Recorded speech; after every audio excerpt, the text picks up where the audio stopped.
Of course, you are facing Roman Reigns. This match, you mentioned earlier, that 400-plus day reign that he's had, he gets called the face of the company all the time. Does that bother you? No, it doesn't bother me. You know, look, he's been a top guy for now, like I said, approaching a decade.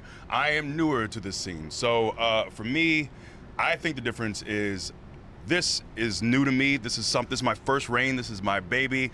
You know, he's on like his 8th, 9th, or 10th. It's an old hat for him. This is something that I treasure. I couldn't be more excited for Sunday.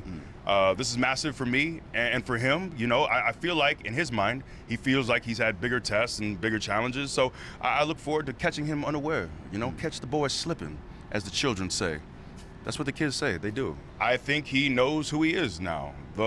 Him attempting to play a nice guy, someone that you would sit down and have a meal with and, like, you know, introduce your daughter to, that's not him. That's not who he is. He's leaning into who he is, and it's working for him. Do you think Heyman had a big part to play in that? No, of course, man. I think Paul, being his advocate, the Usos as well, you have to give them a ton of credit because they're all a part of that presentation, of that package. And seeing them together, man, I can't take anything away from what they've done this last year or so. I think they've done incredible work, so, yeah. And I seem to remember an episode of Talking Smack where Heyman tried to test you a little bit. How much did you feel you grew as a promo coming out of that encounter? Well, for me, man, I always felt that way. You know, people just didn't ask me. I think there are a lot of people who clamor for me to be more serious or to do this or that. I have an understanding of who I am and what I want to be when I'm in the ring and how I want to carry myself. And you know, for me, it was just stating that. It was just saying, I'm here, I know what I want, I'm ready for this spot. I don't need all that outside noise, I don't need to be swayed by people. I'm ready for this. I'm just curious about, you know, the bond that you have with your friends Xavier Woods and Kofi Kingston.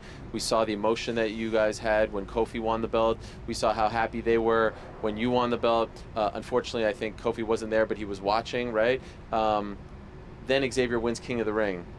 And that seemed to be his thing, right? Like, that was his title. Could you describe the emotions when you saw your boy finally climb that mountain? Yeah, Kofi was actually there, he so was you there. should, no, you should what? watch the I products. messed it up. When I said it, he wasn't at the Xavier, right? It was in Saudi Arabia. He wasn't there for, right, okay. That's not what you said. Listen, I got hit in the head a lot, too, in my day, all right? Sure. You could use that excuse. I could use that excuse. Let me guess, at the Montreal Screwjob, probably. Yes, right? Yeah. I got hit in the head from some piece Ted of debris, Turner right? came back. And, Yeah, from that's the- right. so, That's my yes, bad. Listen, even the king misses once in a while. I'm sorry, okay? Now I'm going to harp on this for the next day or so. Now you made me feel bad. Now I'm self-conscious. I mean, he's technically not the king as well. He's not that either, right? So That's to right. answer your Yes, question sorry. from 7 minutes ago, or whenever it was, man, I couldn't be more proud of him. This is a man who has been told no so often. He's had doors slammed in his face, but just been told, like, your ideas are silly, but I am so proud of him because he has wanted this for years and years. He's tweeted about it. He's posted about it. He has a litany of ideas that he wants to do as King of the Ring. And to see him just continue to push through and to become King of the Ring. I was the first person there in Riyadh when he came through the curtain, and just to have that moment where we could embrace and just be honest with each other. And I told him how much I loved him, how proud I was of him. I can't say enough incredible things about those two and how selfless they are, man. I know their families, played with their kids, like we've slept in their homes. Like, these guys are family for me, and we're going to continue to be family long after our wrestling days are over. So I'm just so proud of X because he deserves this. I love how he appreciates the history of the business. I've never met him before. He seems like the kind of guy that would know that Survivor Series used to be on a Thursday night. Just saying. Ask him later and come back. I bet he can name every single gobbledygooker. Yeah, all the gobbledygook. Yeah, this is just a one and done for Ariel, right? This is the last you're gonna have one, right? Oh, 100%. Yeah, it's very clear. It is It's very actually clear my he only ever debut, watched one and show. I will never be back. Good. This is his second ever pay-per-view. Ariel, I'm going to ask you a question as a fan. Finally. Say on Sunday, you see Big E standing there at the end of that match, hand raised.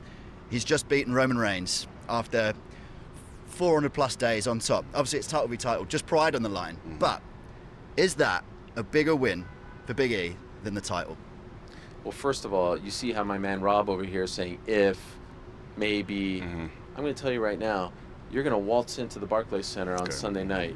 You're the freaking man. Mhm. All right? Mhm. He's old news. Mhm. You're new news. Mhm. Okay? You understand? He's Blockbuster. You're Netflix. Okay? You're the new guard. You've been fighting. You've been scratching. You've been clawing. You've been begging. You've been doing everything right. It was handed to him on a silver platter. So this means more to you. Okay. And I would say beating this man right here means more than beating Roman Reigns. Don't get it twisted. All right? Don't So twist yes, it. he's already climbed one mountaintop, if I may.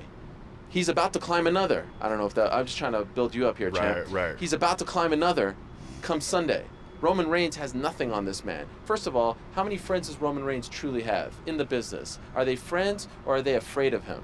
Right? Do they fear him? This man has friends. So if push comes to shove, if it gets a little dicey out there, he's got people who have his back. That man doesn't. They're not true friends. Bloodline, come on. That's not bloodline. It's waterline. You get what I'm trying to say? It's Yeah. money line. This Right. man has true bloodline. He's got Kofi, he's got Xavier, and he's got me. All right? I have I'll you. take out Heyman if you want. All right? I'd like This to is see what that. this has all been about, isn't it? This is just you getting back at home. That's all it is. Those are beautiful words. I got your back. Yeah, you gonna put some money on it? Absolutely. Where can I? I'll Google it and I'll All right, text who's you. the favorite right now? I'll look at the line. All right. I don't know. You should be. Minus 500 right here. Minus 500, Big E, slam it at your local book. I'm gonna need to see a receipt for, Okay, for well, your I'm local telling the book. people to slam. I didn't even Right. know. But I'd like to see you put your. I will, yeah, I will. yeah. Put We'll my talk money- about it all right, later. We'll deal, talk about deal. I'm going to take that as the answer yes to my question Yeah, then. right? absolutely. Yeah. A long-winded, absolutely. a very long-winded. A yes. very What I'm long trying one, to say yes, is yes. beating him is a bigger deal than beating that man.